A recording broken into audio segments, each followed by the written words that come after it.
huwag kang kakain ng karne ngayong araw dahil mamalasin ka. Mga kaibigan, isa sa pinakasikat na paniniwala ng mga Katoliko tuwing Biyernes Santo ay ang hindi pagkain ng kahit na anong karne maliban na lang sa isda.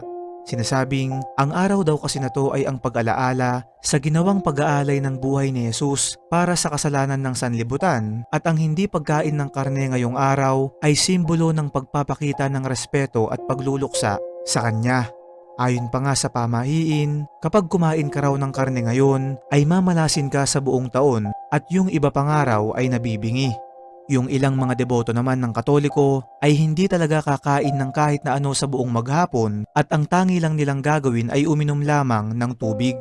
Pero mga kaibigan, alam nyo ba na ayon sa ilang Bible scholars, ang totoong ibig sabihin daw ng Biblia na bawal kumain ng karne ngayong Biyernes Santo ay hindi literal na karne kundi ang tinutukoy nito ay huwag makipagtalik ngayong araw. Na-misinterpret at ginawang literal na lang daw ito ng mga sinaunang Katolikong Pilipino na hanggang ngayon ay patuloy na sinusunod ng karamihan.